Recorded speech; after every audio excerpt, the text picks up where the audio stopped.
राज्य सरकारच्या धोरणानुसार यापुढे सगळ्या अधिकृत सरकारी कागदपत्रांवर आईचं नाव लिहिणं बंधनकारक। 1 मे पासून जन्मणाऱ्या सर्व बालकांच्या नावाची नोंद करताना वडिलांच्या नावाआधी आईचं नाव लिहिणं बंधनकारक।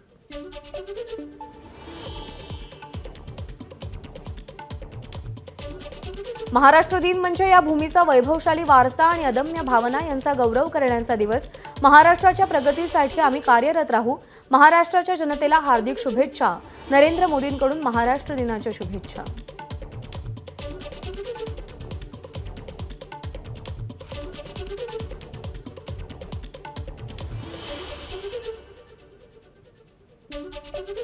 महाराष्ट्र दिनानिमित्त मुंबईतल्या शिवाजी पार्क इथं आयोजित ध्वजारोहण सोहळ्याला राज्यपाल रमेश बैस यांच्यासह मुख्यमंत्र्यांची उपस्थिती।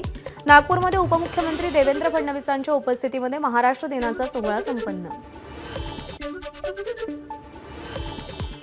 महाराष्ट्र स्थापना दिनानिमित्त मुख्यमंत्री एकनाथ शिंदेंकडून हुतात्मा चौक येथे हुतात्म्यांना अभिवादन। मंत्री मंगल प्रभात लोढा यांचीही उपस्थिती। माझं स्वत्व, माझं तत्व आणि सर्वस्व महाराष्ट्र धर्म। आपणा सर्वांना महाराष्ट्र नवनिर्माण सेनेतर्फे अखंड महाराष्ट्र दिनाच्या मनःपूर्वक शुभेच्छा। मनसे प्रमुख राज ठाकरे यांच्याकडून एक्सवर महाराष्ट्र दिनाच्या शुभेच्छा। महाराष्ट्र दिनानिमित्त राज ठाकरेंकडून हुतात्म्यांना आदरांजली। उज्ज्वल निकम आणि आशिष शेलार यांचीही उपस्थिती।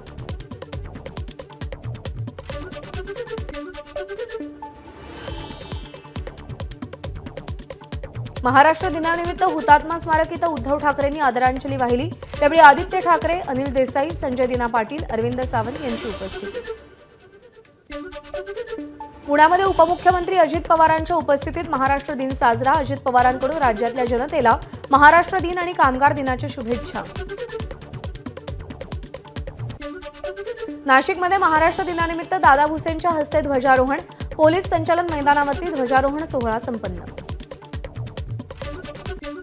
पालकमंत्री डॉ. तानाजी सावंत यांच्या हस्ते धाराशिव येथील जिल्हाधिकारी कार्यालयात महाराष्ट्र दिनानिमित्त ध्वजारोहण। शहीद स्मारक स्तंभाला पुष्पचक्र अर्पण करून श्रद्धांजली वाहिली। तानाजी सावंत यांनी स्वातंत्र्य सैनिकांशी संवाद साधला। महाराष्ट्र दिनानिमित्त यवतमाळच्या समता मैदानात पालकमंत्री संजय राठोड यांच्या हस्ते ध्वजारोहण। यावेळी उत्कृष्ट काम करणाऱ्या पोलीस अधिकारी कर्मचाऱ्यांना पुरस्कार प्रमाणपत्र देऊन गौरवण्यात आलं। महाराष्ट्र दिनानिमित्त पालकमंत्री धनंजय मुंडे यांच्या हस्ते ध्वजारोहण। बीड इथल्या पोलीस मुख्यालयाच्या मैदानात झाला ध्वजारोहण सोहळा। यावेळी पोलीस दलाच्या वतीनं संचलनही झालं। अहमदनगर येथील पोलीस परेड मैदानावर जिल्ह्याचे पालकमंत्री आणि महसूल मंत्री राधाकृष्ण विखे पाटील यांच्या हस्ते ध्वजारोहण। यावेळी पोलीस प्रशासनाकडून संचलन। पालकमंत्री विखे पाटलांकडून महाराष्ट्र दिन आणि जागतिक कामगार दिनाच्या शुभेच्छा। परभणीमध्ये महाराष्ट्र दिनाच्या ध्वजारोहण सोहळ्याला पालकमंत्री संजय बनसोडे यांची अनुपस्थिती। जिल्हाधिकारी रघुनाथ गावडे यांच्या हस्ते ध्वजारोहण सोहळा पार पडला। गोंदिया जिल्ह्याचे पालकमंत्री धर्मराव बाबा अत्राम यांच्या हस्ते कारंजा येथील पोलीस मुख्यालयात ध्वजारोहण। जिल्हाधिकारी प्रजित नायर, जिल्हा पोलीस अधीक्षक निखिल पिंगळे यांच्यासह जिल्ह्यातील अधिकारी आणि कर्मचारी उपस्थित। जालन्यामध्ये महाराष्ट्र दिनानिमित्त पालकमंत्री अतुल सावे यांच्या हस्ते ध्वजारोहण। पोलीस कवायत मैदानावर कार्यक्रम झाला। यावेळी पोलिसांकडून पथसंचलन करत राष्ट्रध्वजाला मानवंदना।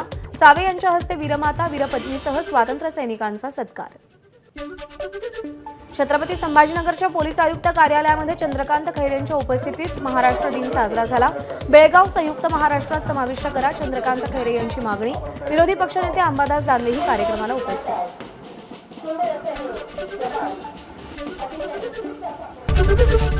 एबीपी माझा, उघडा डोळे बघा नीट।